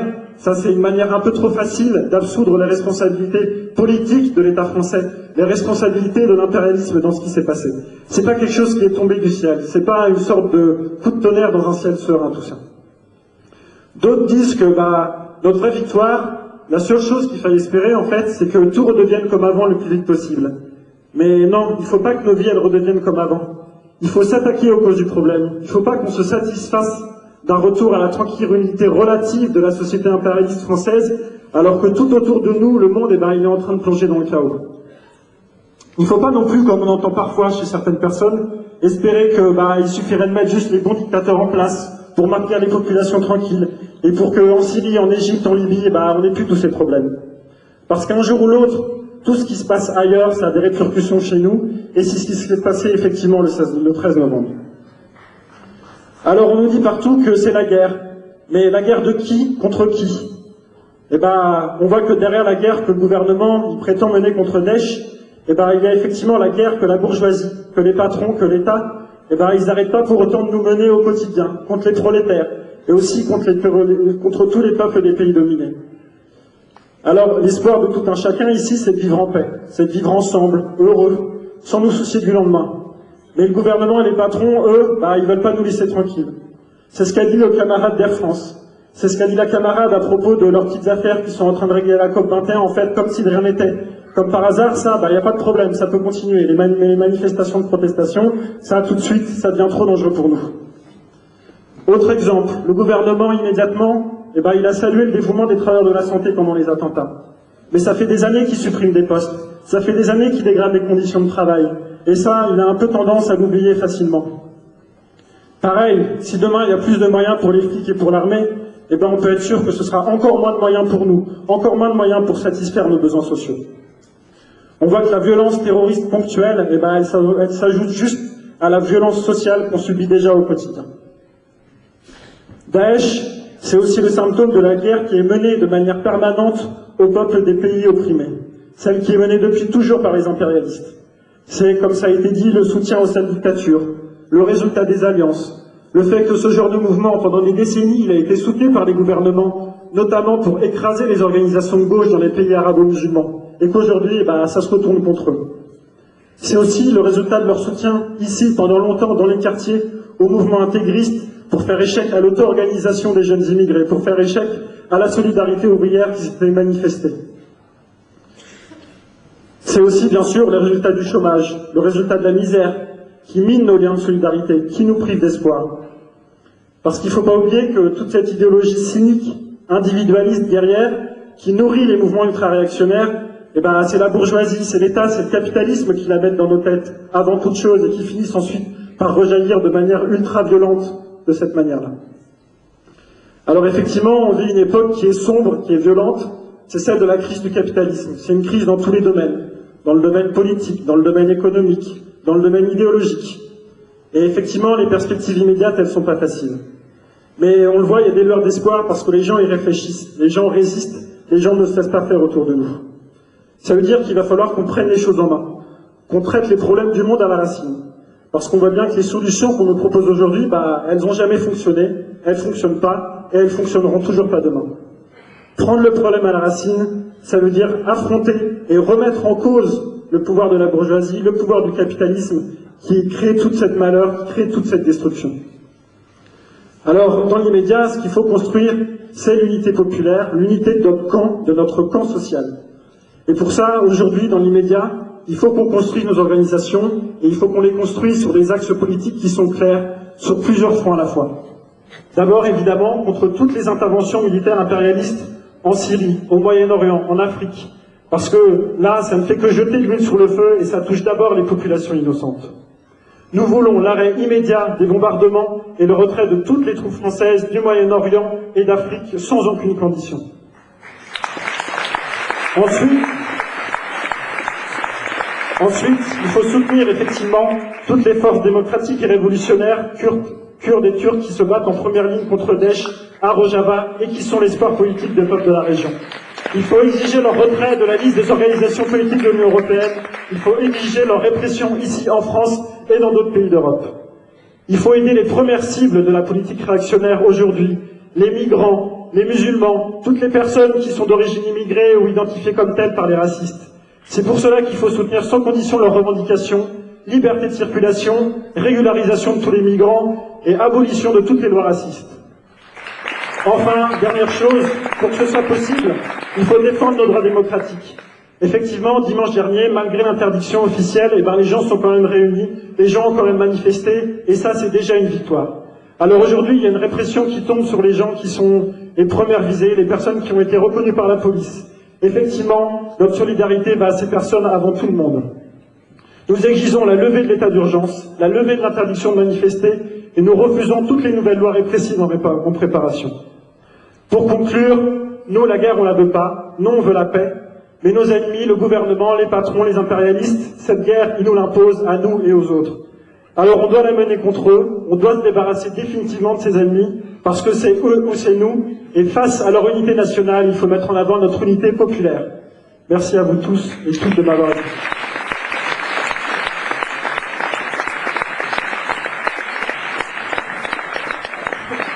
Bien, je vais désormais laisser la parole à Olivier Besancenot, donc actuel guichetier dans le 18e et ancien postier à Neuilly. Neuilly où ses anciens collègues sont en grève depuis 28 jours maintenant, grève reconductible. Donc une caisse de grève va passer parmi vous dès maintenant et puis à la sortie une collecte sera faite de nouveau. À Olivier.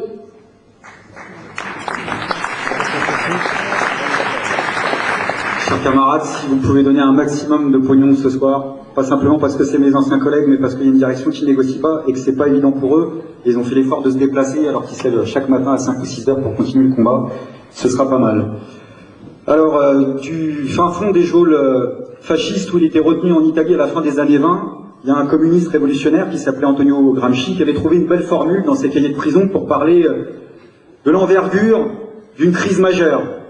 Et il disait une crise, c'est quand le vieux monde se meurt, que le nouveau monde tarde à apparaître, et c'est dans ce clair-obscur en général que surgissent les monstres. Notre problème, ça va être de militer dans ce clair-obscur, de savoir comment résister aux monstres et comment agir sur la lutte de classe en tant que révolutionnaire pour que le neuf arrive le plus rapidement possible. Alors la situation, elle est celle que plusieurs camarades ont décrit. Je pense que c'est peu de choses de dire qu'il y a un avant et après 13 novembre, que la situation a basculé de façon drastique. Mais la question qui se pose pour nous, dans la crise qu'on connaît nous, qui est une crise globale, internationale, c'est peut-être qu'on a un peu trop pensé, trop rapidement, que les monstres aujourd'hui, c'était que le danger fasciste, c'était que l'extrême droite, c'était que le risque totalitaire. Et on a un peu rapidement oublié que les monstres, dans ce genre de crise, c'est aussi les différents visages de la guerre. On a même peut-être péché un peu par ethnocentrisme, même nous les internationalistes, en oubliant que le monde était en guerre, que la France était en guerre, parce que des guerres, la France, elle en a mené ces dernières années. Et que les guerres, c'est jamais comme dans les jeux vidéo, c'est jamais des joysticks, c'est jamais sur écran plat, c'est pas simplement des interventions de drones. Les guerres, ça fait des morts. Les guerres, c'est pas propre. Ça n'existe pas, les guerres propres, pas plus que les guerres saintes. Il y a des guerres sales, souvent des sales guerres, qui font des centaines de milliers de victimes, des millions de morts. La promesse de paix de l'après-guerre froide a jamais été tenue, mais nous en s'en doutaient par les puissances occidentales. Et très rapidement, après le temps des guerres froides, on est rentré dans le temps des guerres chaudes, chaudes comme le pétrole, comme le gaz, comme tous les intérêts économiques qu'ont les puissances occidentales dans cette région. Et on a vu se succéder pendant 15 ou 20 ans des interventions militaires, des guerres en Irak, en Afghanistan, au Mali, au Centrafrique, ça a été dit par plusieurs camarades, en Libye. On a vu se généraliser des frappes aériennes, des interventions militaires au sol. On a vu s'intensifier des guerres civiles qui ont été créées par le chaos politique, qui ont suscité ces interventions militaires. On a vu aussi, parce qu'on ne l'oublie pas, nous, s'intensifier des guerres d'occupation, celles que mène par exemple l'État israélien contre le peuple palestinien, lutte qu'on n'oublie pas, nous, dans les heures actuelles, quand on sait à quel point la communauté internationale est complice de ce qui se passe. Et dans ces guerres, on a vu un nouveau visage. Enfin, pas un nouveau visage, il existait. Mais un visage et un monstre qui s'est renforcé dans le cadre de ces guerres, qui s'est renforcé comme un parasite dans le cadre de cette escalade guerrière, militaire, impérialiste, celui du terrorisme aveugle, d'Al-Qaïda, puis ensuite de Daesh, c'est-à-dire de courants religieux, intégristes, totalitaires, qui ont un projet de société, une société dans laquelle il n'y a pas de droit, une société dans laquelle il n'y a pas de liberté, une société dans laquelle il n'y a pas d'émancipation possible, dans laquelle il n'y a pas de joie possible. Le type de courant politique qui, au pouvoir, par exemple, n'existerait pas une seule seconde pour exterminer des courants politiques comme les nôtres, et bien d'autres encore. Ce courant-là, ce monstre-là, il s'est renforcé dans le cadre des guerres, il a accompagné ces guerres comme une ombre, mais aujourd'hui c'est un peu plus que la seule ombre de l'intervention militaire impérialiste occidentale. C'est un courant qui a pris son propre essor, son propre développement, à telle enseigne qu'en tant qu'internationaliste, là pour le coup on peut le dire, nos camarades, nos frères, nos sœurs d'armes, je ne sais pas comment les appeler, qui se sont animés dans les révolutions arabes, dans leur combat contre les dictatures sanglantes, ont eu affaire au double visage de la contre-révolution, au double visage, celui de l'impérialisme occidental, mais aussi celui du terrorisme de Daesh. Et d'ailleurs, ça devrait avoir une incidence dans le débat en France pour les islamophobes de toute obédience, et il y en a en ce moment, qui somment les musulmans de France, comme ils disent, de se justifier, de se désolidariser de Daesh. Ils oublient juste une chose, c'est qu'en nombre, les premières victimes du terrorisme de Daesh, ça reste d'abord et avant tout des musulmans. Ça devrait suffire à clore le débat, sauf que ça ne clôt pas le débat. Alors comment lutter contre les monstres? Les attentats du 13 novembre nous ont bouleversés. Je pense que comme beaucoup ici, moi les mots se sont bousculés pour essayer de signifier l'émotion que j'ai ressentie. Entre la tristesse pour les victimes, pour les familles, esseulées, égarées, endeuillées, le sentiment, oui, de sidération qu'on a tous eu face à la cruauté, à la violence de ces actes qu'on fait irruption comme ça dans notre vie quotidienne.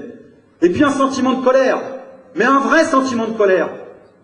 Pas simplement face à la violence, mais la lâcheté de ces actes-là. Mitrailler à la Kalachnikov, comme on tire au pigeon, sur des civils innocents désarmés en tirant parfois dans le dos. Il n'y a aucun combat, aucune cause qui pourra jamais justifier ça.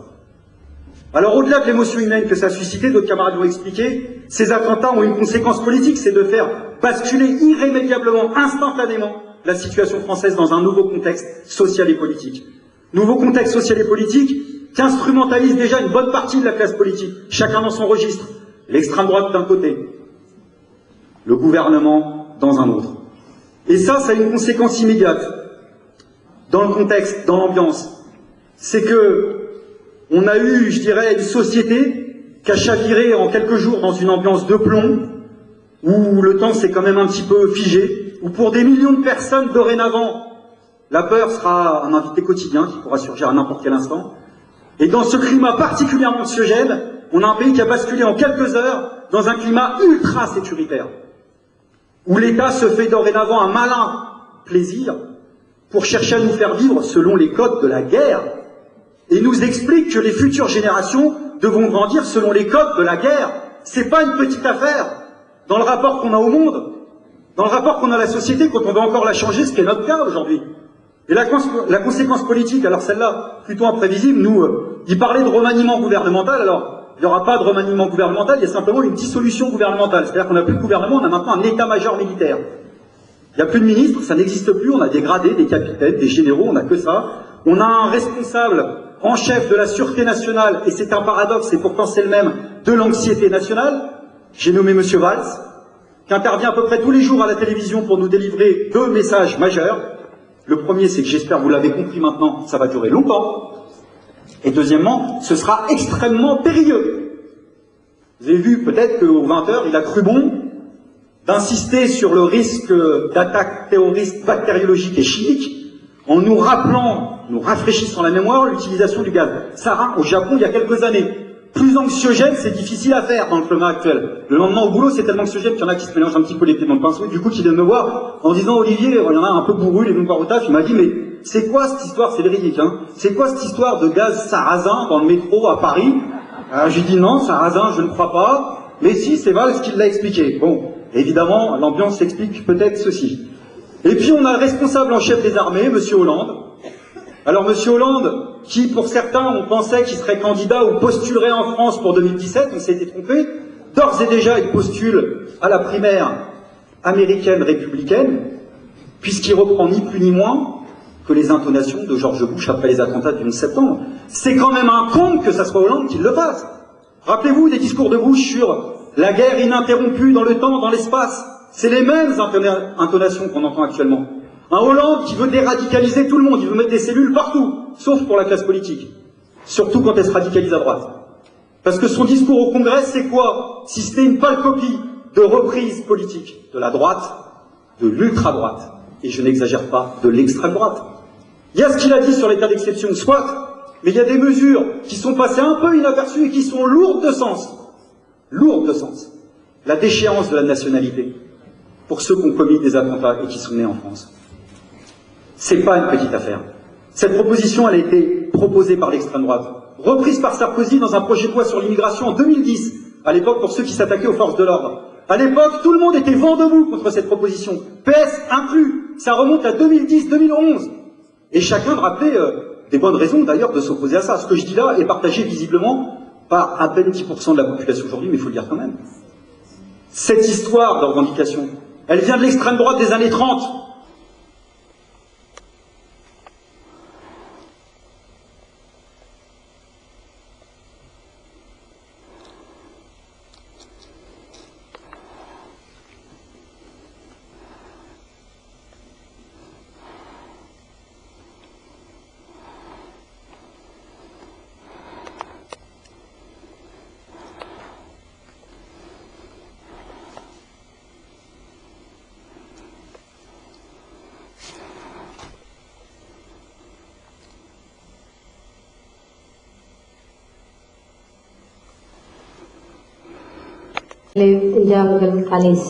Et c'est pour ça que je me suis retrouvé à vivre dans la jungle de Calais.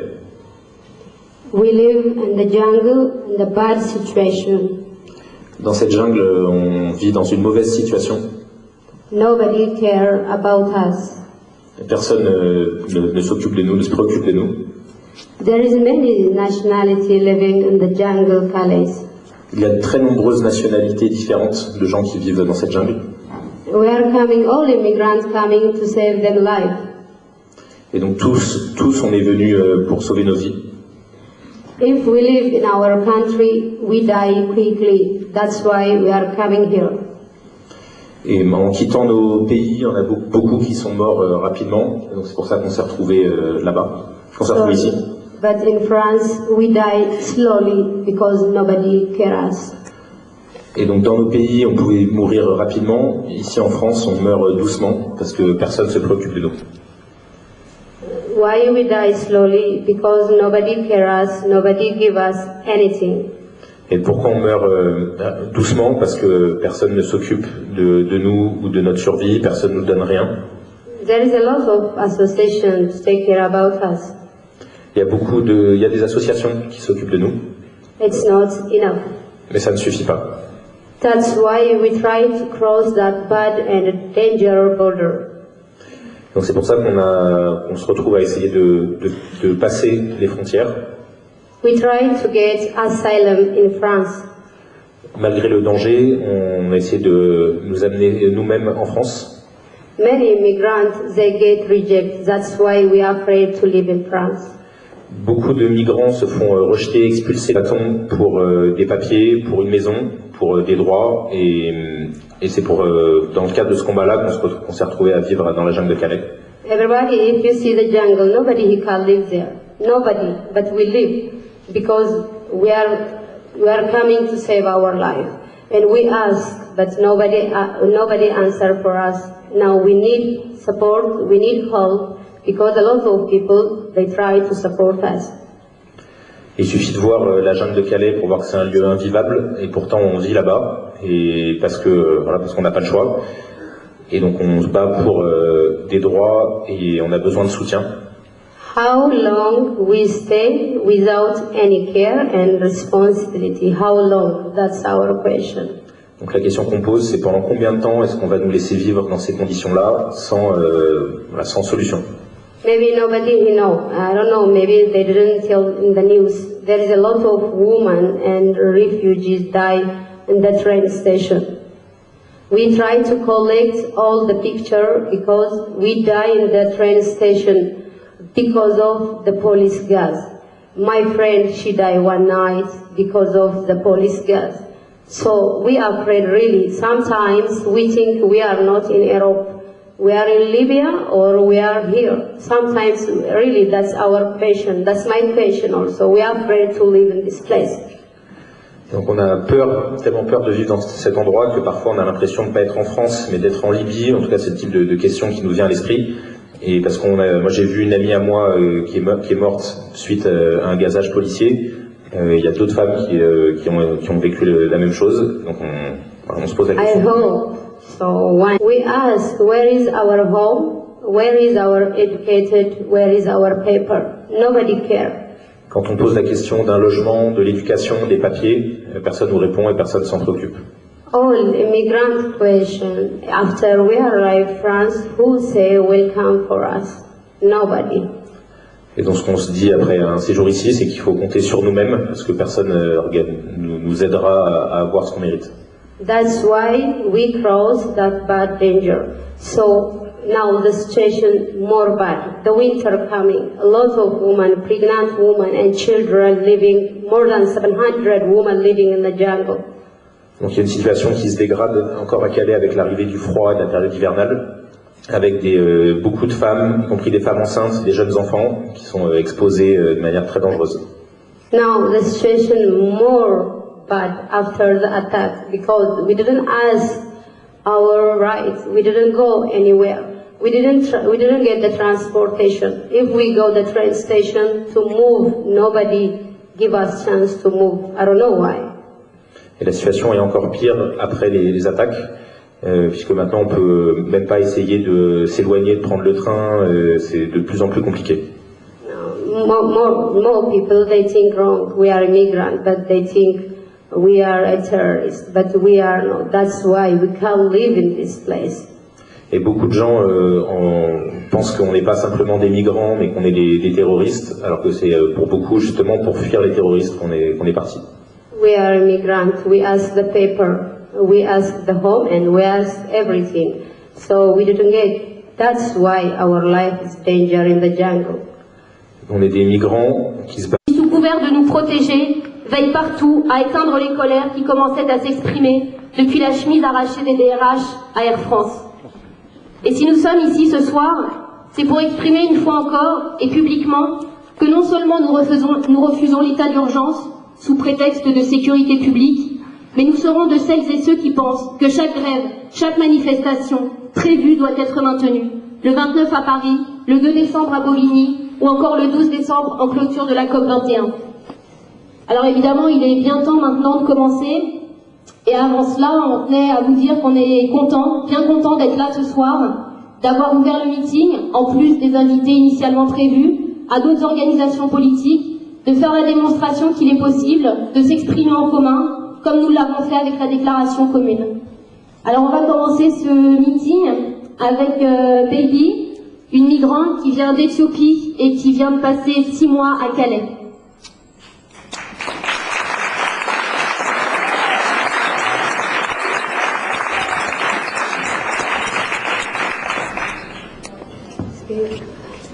Hello. First, I want to say thanks for all. My name is Baby. I'm from Ethiopia. I'm an educated lawyer. Bonjour et merci à tous. Et donc, je m'appelle Baby, je viens d'Éthiopie. I live in France, Calais jungle, 6 months. J'ai vécu pendant 6 mois dans la jungle de Calais. I am the one of immigrants. Avec beaucoup d'autres migrants. After I came France, nobody say welcome for me. Quand je suis arrivé en France, personne ne m'a souhaité la bienvenue. That's why France, c'est pour ça qu'on a peur de venir en France. The situation in Calais, the treatment of police is so bad. Et aussi parce que dans un endroit comme la jungle de Calais, le traitement policier est juste horrible. They give us every day the gas. On se fait gazer tous les jours. If we try to cross the border, they give us a gas. That's why many people die in the border.